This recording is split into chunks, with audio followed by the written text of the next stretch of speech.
for keeps. That's right. Chasing Mavericks. I actually haven't seen that. It actually looks good. I love surfing movies. What about Chasing Amy? That's about lesbians. You ever gonna catch her? What does he call her? 5-finger fisticuffs? Oh my god. What is it? I think it is 5-finger. Maybe it's just fisticuffs. 5-finger death Not punch. fisticuff. It's finger trap. Finger cuffs. I think that's it. Finger cuffs. Finger your butt. I don't want to. Let's go moving back to the movie. We watched a movie. Yeah. We watched a movie. We watched it. We watched a movie. Yeah. Hey guys, welcome back to We Watched a Movie. I'm Jay. This is Mike, and I've returned. Jay is falling. Did you get that shit worked out with your boyfriend? I don't have one. I don't want to talk about it. Yeah, guys. So Olympus has fallen.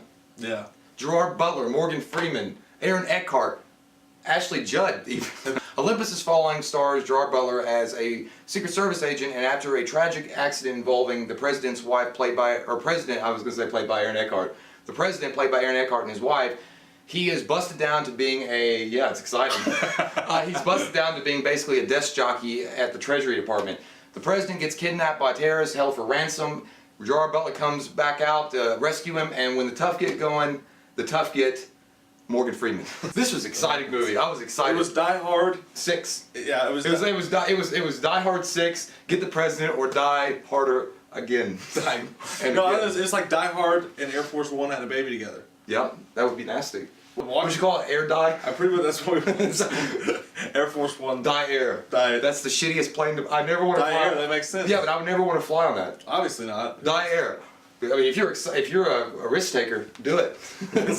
Do it. The most interesting man in the world. So Gandalf Whitebeard. I was excited about this movie. It was a throwback to the early '90s action films. Yeah. I don't care if it was a rip-off Die Hard movie. You know what was great about that though? It was a throwback, but like it was really the first movie that we've seen since action movies started making their comeback. Yeah. That like you've got the Expendables, okay, Yeah. and you got the Expendables 2, and that's great. I love that. I love what they did there. But this was it was just an action movie. It wasn't a throwback. There was no cheese to it. I mean, it was kind of cheesy. Well, yeah, sometimes. But it wasn't a throwback for the sake of being a throwback. It was just an R-rated action movie. Well, It was no sequel. It was a new action movie. I love that. Exactly, man. And what I love the best about it is that there's not like it doesn't like take a long time to build up to the action. You're talking about like 20 minutes, and then boom, you're fucking time to go with friggin' Zeus's thunderbolt up your butthole, and you're having fun. And then, let's talk about the special effects real quick. Okay. Because in the trailer, when I saw like the plane coming down, I was like, that looks kind of fake.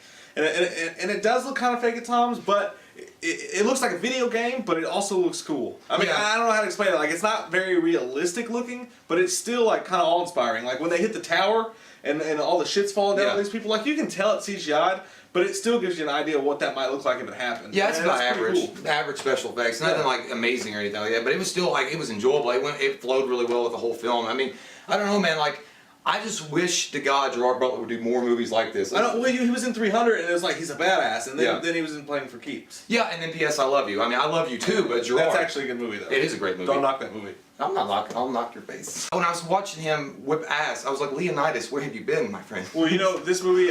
But he got so badass that I just wanted when he jumped. I wanted him to get on top of the White House and take his shirt off and scream, "Washington!"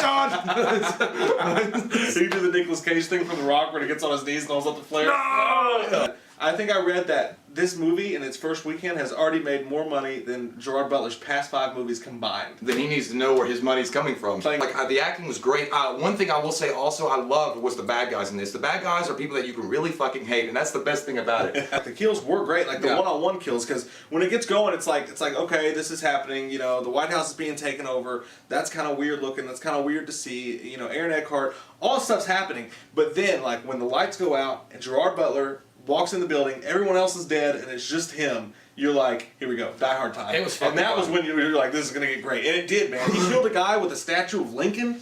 He stabbed a dude in the neck. He stabbed a dude in the head. He was Remember Under fun. Siege? Under Siege. Under I haven't Siege. seen it. Under Steve? I haven't seen a head stab since Under Siege with Tommy Lee Jones and Steven Seagal. I loved it. Remember they held the knives in that movie? They were like this. Yeah, Tommy Lee Jones sucked at knife battles. Yeah. Oh, he got cut like 16 times. He just does badass stuff. Like in one scene, he's like, "Let's play a little game called Fuck Off. You go first." I'm gonna say that. That's the perfect, like, if you're gonna complain because it's too much like Die Hard, I mean, I can't do nothing for you. I don't care. If it's like good, it's just like we need more movies like Die Hard. But no, it's just the kills are great. Gerard Butler's a badass, man. The fight scenes, there's not a lot of shaky cam. They're straight up like ass whooping. Yeah, but I just want to go back to the bad guys again, man, because I was just like, it's been a long time since I could really get behind like even a group of bad guys, and I was into all of them. They were just so fucking assholic. I'm like, there's some bitch at a computer and she's like typing all, I'm gonna give you a virus with a computer virus. You're hot, I'm gonna do that after I have sex with you, but I'm gonna give you a computer virus. Let's talk about the little things that were bad about it. The only thing I can say, I mean, it's hard, it's kind of nitpicky. It's kind of cheesy. Yeah. And it's very unrealistic. Real time. I mean, they attack Washington, D.C. and they do it in like 5 seconds. Like, it's like, I know that how they kind of explain it, but it just doesn't really make sense. Yeah, I mean, basically, I would say that the whole theme that the movie's based around, I could do without. I could do with just, and I could do that movie in any situation. Yeah. Just Gerard Butler, one guy against a whole team of bad guys trying to save somebody. You know, I mean, it doesn't have to be the president in the White House and all that stuff. That stuff was okay. They didn't add a whole lot for me. Yeah, the music was kind of hokey sometimes, like we talked about. It's kind of, the plot's a little bit, it's too thick sometimes. You're just like, not thick meaning like it's too hard to understand, just too over the top. Aaron Eckhart, I will say, played a great president. God, I would vote for him. And we were talking about Morgan Freeman earlier. Morgan Freeman comes in and he just sits down and they're like, "Sir, you're now the acting president." And he's like, "What do we do?" And he's like, "Sharon, I'm gonna need a coffee and 2 sugars." I was like, Morgan Freeman, you're the shit. He looked a little haggard in this, like he was kind of tired. He looked like Danny Glover. Yeah, he did. He does look like Danny Glover. But I would say, like, I loved it. There was one scene where Morgan Freeman kind of breaks out when one of his generals are like overstepping his bounds, saying that we're gonna do this, and he was like, "When I want you to talk, I'll command you to talk." I was like, "Bring the Black Thunder." Bring that. I mean, I was right. That's the Morgan I love. Andy Dufresne died inside that day. It was well cast, the whole movie, and yeah, like we say, it's a flashback, mid-90s, but like Mike said, that's what we need. We need more movies like that. Yeah, and I guess that was the issue with, with The Last Stand and stuff. Like, even though I like The Last Stand, Bullets Ahead, which was shit, but Bullet Head, no. Yeah, but you got, they're bringing in new stuff. I mean, Gerard Butler is an action hero. I mean, he's good for this kind of shit. Like, the action scenes, the fighting was good. He's perfect as a smartass. Like, he had the great one-liners, the great quips, like you said, the fuck-off thing. Like, everything about that was perfect. And this is my favorite kind of movie. So I'm going to give this movie an 8.5. I'm right there with you, sir. Good job. What is your favorite Gerard Butler movie? I love 300. Yeah, I know what you're going to do. If you're really going to say that movie that I think you're going to say? No, I'm not going to say P.S. I Love You. I do like that movie. I'm going to say not P.S. I Love You, not 300. I do love 300, but this is my favorite Gerard Butler movie, dude. Yeah, I'm actually going to say that myself. Yeah, it was badass. I loved it. I loved every moment of it. It's just one man against everyone. One man against the Koreans. Yeah. What's your favorite Gerard Butler movie? I'm going to add an addendum to that. Okay. Who else do you think could take this kind of role? If it wasn't Gerard Butler, who do you think that could be in that Die Hard movie role? Who could be a new action star? Well, I mean, I don't know about a new action star, but I would say, Hugh Jackman would work in this role. Yeah, he would. I'd like to see him do a role like that, actually. And I know. And I'm gonna bring out Fat Steven Seagal again. He wouldn't even. Dude, they'd be shooting at him. He just walked through. He was like, "I don't want to fight you." He would just move the bullets away. I got some dear penis. Hey, I'm Mike, and he's Jay, and we'll see you next time on Weight Watchers to the Moon. Olympus has risen now. Thank you, Igor.